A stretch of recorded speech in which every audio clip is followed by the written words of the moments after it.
رازوں کی سرزمین، رازوں کی سرزمین۔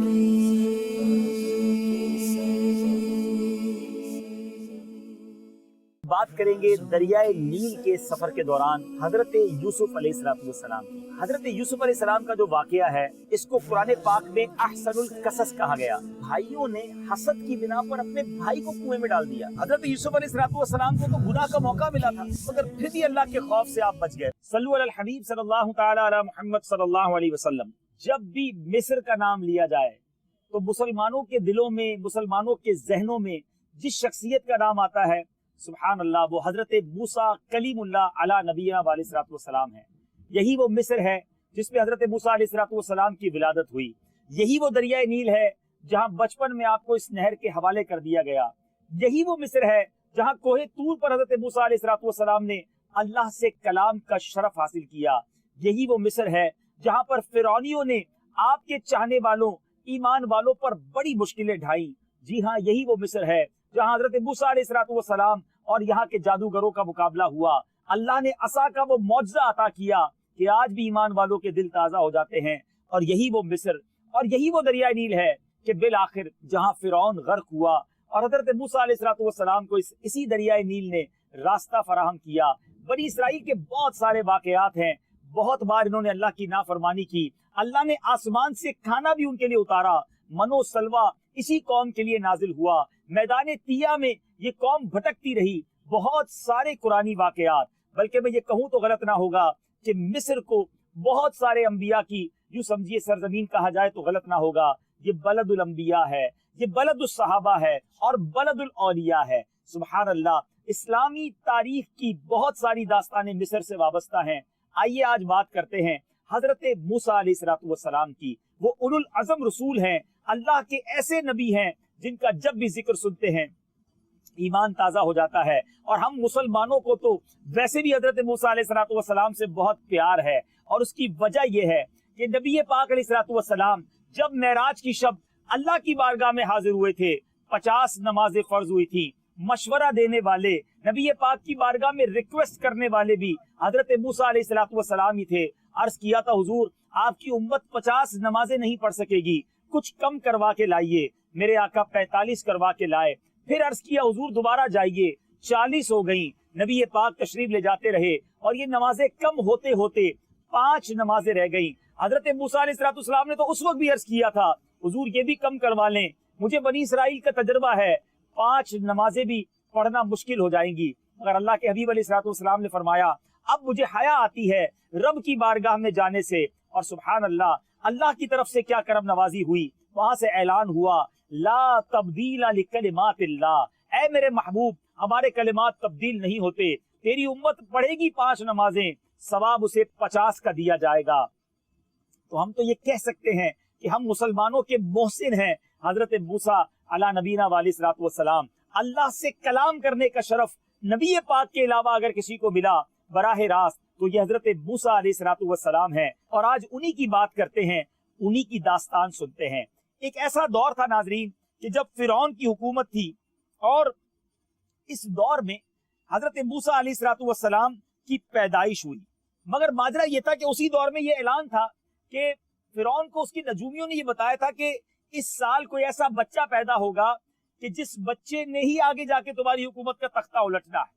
تو اب ان نجومیوں کی اس بات پر فرعون نے فیصلہ یہ کیا کہ مصر میں موجود ہونے والے تمام لڑکوں کو قتل کیا جانے لگا۔ اب جو پیدا ہوتا اسے مار دیا جاتا۔ ایک روایت کے مطابق 12 سے لے کر 70,000 لڑکے قتل کیے گئے اس سال میں۔ اب اسی دوران حضرت موسیٰ علیہ السلام کی ولادت ہو گئی۔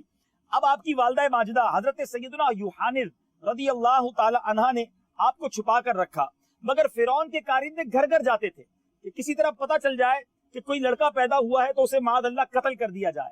ماں تو ماں ہوتی ہے، بہت کوشش کی چھپانے کی، مگر جب خوف بہت بڑھ گیا تو یہی وہ دریائے نیل تھا جہاں ایک لکڑی کا باکس بنا کر اپنے جگر گوشے کو، تصور کیجئے ماں نے کیسے برداشت کیا ہوگا کہ بیٹے کو دریا میں ڈال دیں، مگر ان کو یہی تھا کہ گھر اگر کارندے فرعون کے آ گئے تو موسیٰ کو قتل کر دیں گے، لیکن شاید دریا کے کنارے بہتے بہتے کسی ایسی جگہ پہنچ جائے جہاں ان کی حفاظت ہو جائے. ماں نے اپنے لیے جدائی تو گوارا کر لی مگر حضرت موسیٰ علیہ السلام کی گویا زندگی کا سامان کر دیا. اب کیا ہوا؟ اللہ کی شان دیکھیں, اللہ کی قدرت کا نظارہ دیکھیں.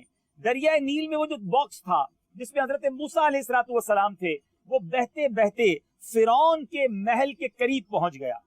اور حضرت آسیہ جو فرعون کی زوجہ ہیں, ان کے بارے میں بعد میں بتاتا ہوں کہ کتنی مقدس خاتون ہے. فرعون کی زوجہ اور فرعون یہ نہر کے کنارے بیٹھے ہوئے تھے. دور سے دیکھا کہ ایک صندوق تیرتا ہوا آ رہا ہے, تو کسی غلام کو کہا کہ جاؤ یہ صندوق اٹھا کر لاؤ.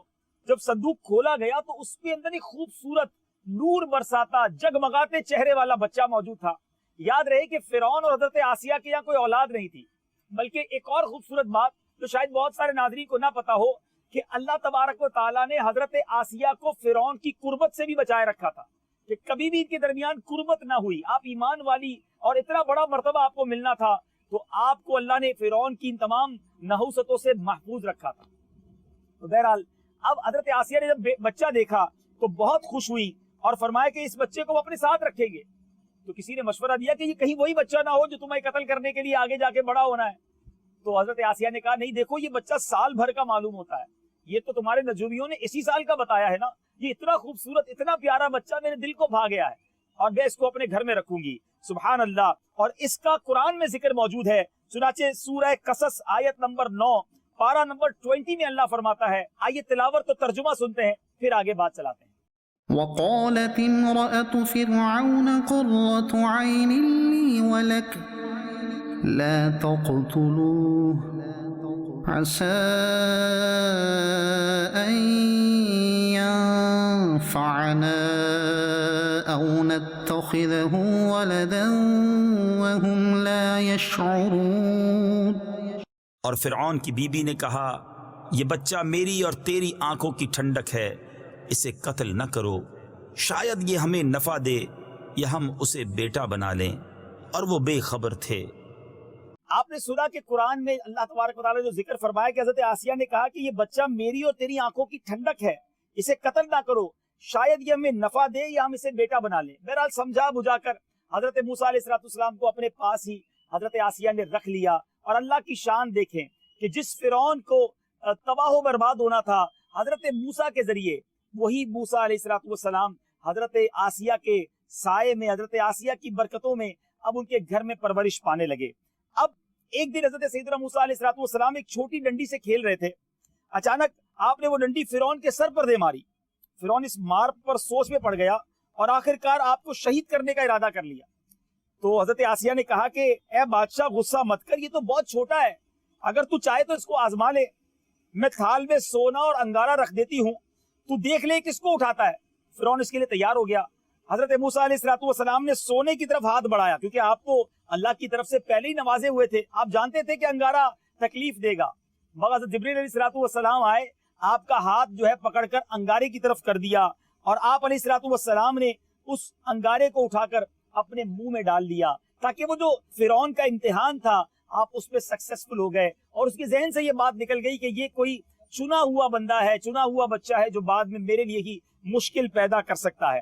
یہاں یہ بات بھی یاد رہے کہ بڑا زبردست کوسچن ہے کہ حضرت موسیٰ کا نام کس نے رکھا.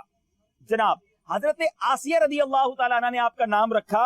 اور آپ کا نام موسیٰ کیوں رکھا گیا کہ آپ پانی اور درختوں کے درمیان پائے گئے تھے, تو قبطی زبان میں منہ اور پانی کو منہ کہتے ہیں, اور سی جو ہے وہ درخت کو کہتے ہیں. اس لیے جب ان دونوں کو ملائیں تو یہ موسیٰ بنتا ہے. تو آپ کا نام موسیٰ حضرت آسیہ نے رکھا.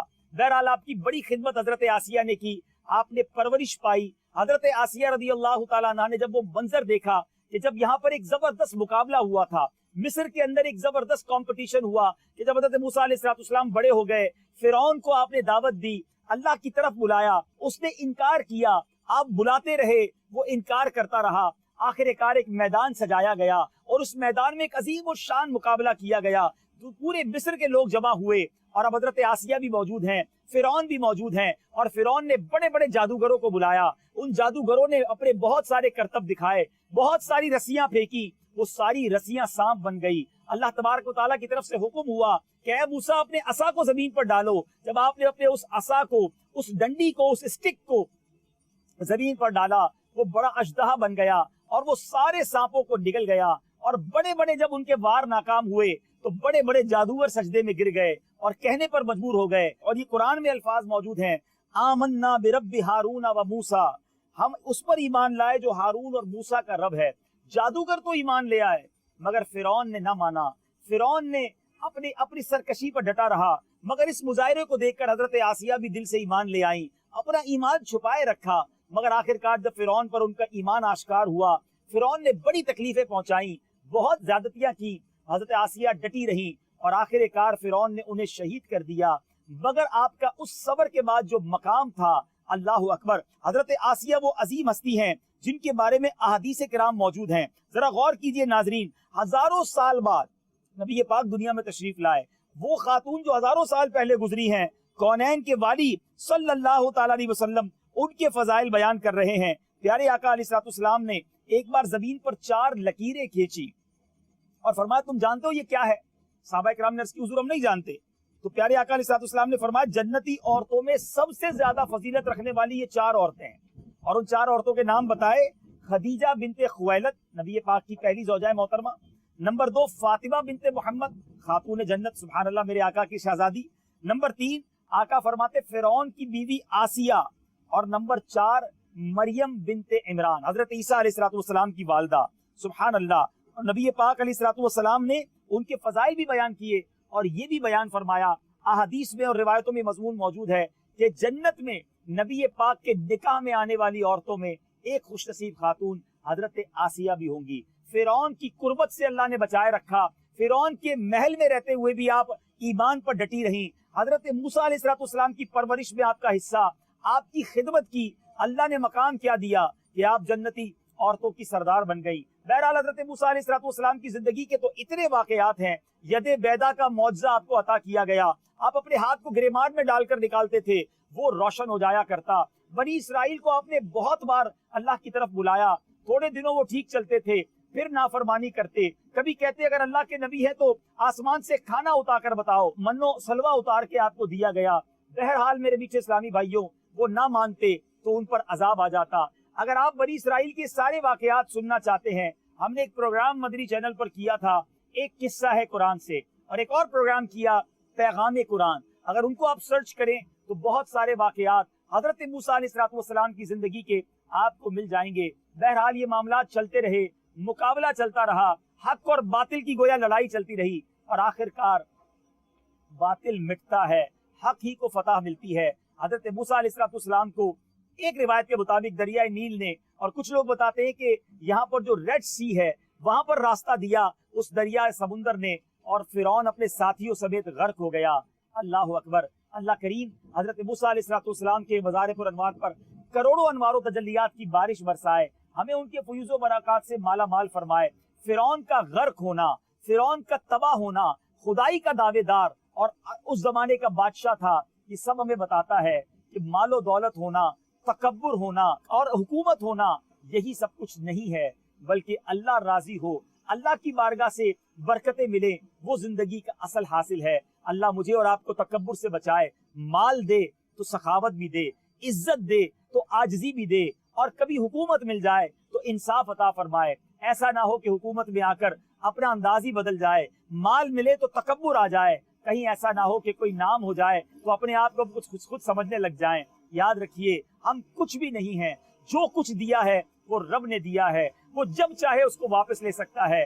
فرعون ایک ایسی شخصیت تھی، ایک ایسا شخص گزرا جس نے خدائی کا دعویٰ کیا، مگر آج اس کی مثال، اس کا نام ہی ضرب المثل بن گیا ہے. آج کسی متکبر کو دیکھ کر لوگ کہتے ہیں فرعون بنا ہوا ہے، آج کسی کی حرکتوں کو دیکھ کر لوگ کہتے ہیں فرعونی کام کر رہا ہے.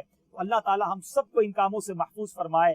حضرت موسیٰ علیہ الصلوۃ والسلام کی برکت سے اپنے فرما بردار لوگوں میں ہمیں شامل فرمائے. ناظرین، یہ مختصر واقعہ دریائے نیل کے حوالے سے، حضرت موسیٰ کے حوالے سے ہم نے پیش کیا. صلو علی الحبیب صلی اللہ تعالی علی محمد صلی اللہ علیہ وسلم. رازوں کی سرزمین، رازوں کی سرزمین.